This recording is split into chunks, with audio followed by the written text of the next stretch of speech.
Alright, welcome back everybody. This is Glockman4519. I'm going to try to do another ROM review. This one here is on CM13, and this is for the Samsung Galaxy Note 8. It's the gt-n5110. This is one of two of my gt-n5110s. The gt-n5110 is the Wi-Fi only version. The LTE variants are the gt-n5120 and gt-n5111. I do know that they are making CM13 for those devices as well, but if I'm not mistaken, they're having some issues with it. But this is official. So I'm going to go ahead and go into settings. And I think I'm going to get rid of the theme, and that way you guys can see, hopefully it will record a little bit better. There we go. And let me go back, and into settings. Alright, so what we're going to do is we're going to scroll down to About Tablet. And if I can get this to focus. Alright,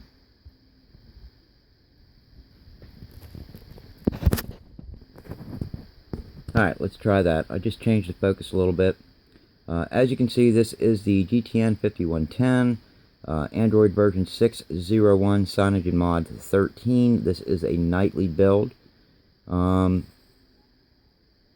the kernel I'm running is Boeffla kernel. And the kernel is brand new as well. It was just released not too long ago. And it is working perfectly on here. I did have an issue with the power button coming on when I wanted it to, and that could have been just a device issue, as I only have this flashed on one of my gt-n5110s. Actually, the other one I'm running a Samsung or stock custom ROM on that one. But as soon as I flashed a kernel, it pretty much took care of that button issue. So I don't think it's inherent into the ROM. It's probably my device. And this is straight CM, so there's not going to be a lot to go over on this. I just wanted you guys to see that it does work, and it's working great. So we will go into the developer options, and there is your advanced reboot. We scroll down, you have your root access. Right now I have mine on apps and ADB. You have your Android debugging, make sure you have that ticked on. You have your device host name, local terminal, all that's there. Actually, I'm very glad to have the local terminal there. That's an app I usually install from the Play Store, but they have it included on most Marshmallow ROMs now, custom Marshmallow ROMs, and on most devices. So that makes it nice. If you don't know what it is, you probably don't want to use it. It's for, if you know what it is, then you know what I'm talking about. If we scroll on down to where you get into the animations or the drawing section of it, you're going to notice you're going to have the multi-window mode right there. That is where you turn that on at. And then if we scroll all the way on down to the bottom, you're going to have your Kill App Back button at the very bottom. I'm going to try not to hit things that we don't really need. It does come with the privacy settings, of course, because this is CyanogenMod, so you do have your privacy settings, and that is where they're at. Privacy Guard, CyanogenMod statistics, and your protected apps. Go to the status bar settings. You have your status bar icons, clock. Your clock, you can set it for center, right, left, or hidden. That's all up to you and how you want to do that. You have your battery status style. Above that, of course, with your AM, PM, you can have that or not, choose not to show it. Then you have your brightness control, show notification count, and then your quick pull down is all the way at the bottom. Let me see here. Next up would be security. The very top, you have the option to encrypt your tablet, and then under that, your make passwords visible as you're typing on your keyboard if you want your password to show or not. Then device administrator, and then you have unknown sources. If you guys are side loading any apps or installing apps from your SD card or internal storage, make sure that that is ticked on. And then all the way down at the bottom are your screen pinning buttons for that. You can set your screen pinning up down there. That, of course, for those of you that aren't familiar with screen pinning, allows you to lock a certain screen, and that way you can give it to your child or whatever, and they can't go into any other parts of the device that you hand to them and screw it up. So that's what that's for, in case you were wondering. Let's see, that was security. Here's your advanced display. There's not much there. You have your scenario mode and your negative mode. And we have our lock screen settings.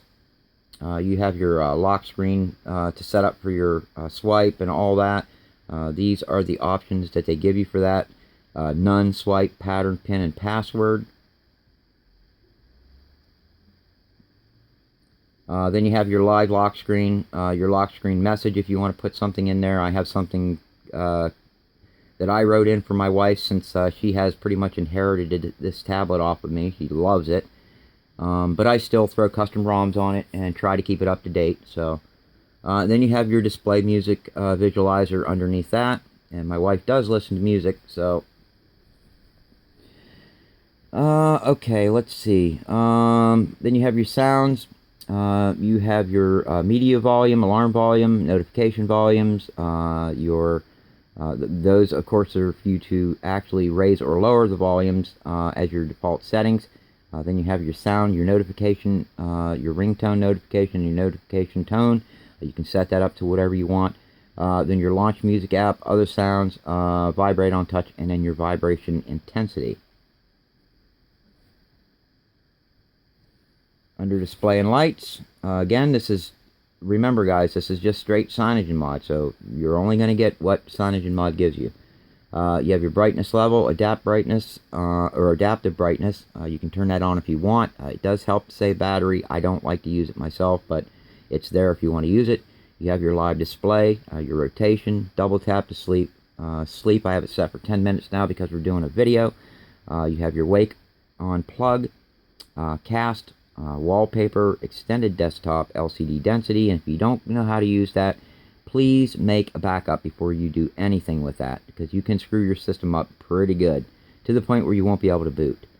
Then you have your Daydream font size and show search bar and recents all the way at the bottom. Next up would be the notification settings. Under notifications, you have your heads up, do not disturb, when device is locked, app notification, notification access, and your filter notifications.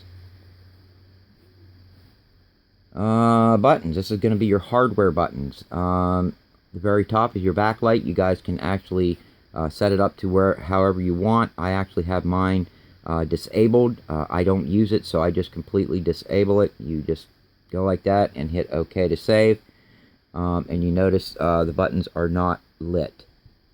Next up would be your power menu, and since this is straight CyanogenMod, you do not get a lot to choose from on the menu. Then you have your press power button twice for camera, wake up device with the home button, long press action. You can actually choose what you want to do with the long press of the home button. I have mine set for recent apps. Then, of course, a double tap action. Then you have pretty much the same choices for your menu button and your volume buttons. And all the way down at the bottom, are some of your other controls that you can do with the volume button.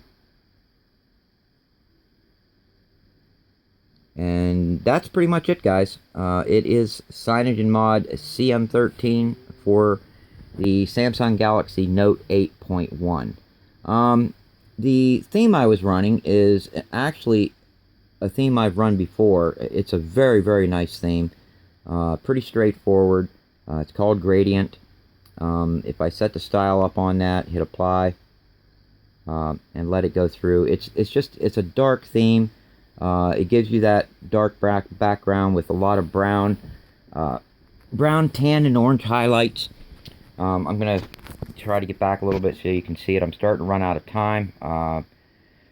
So if this signs off, before I'm done, thank you guys for watching the video.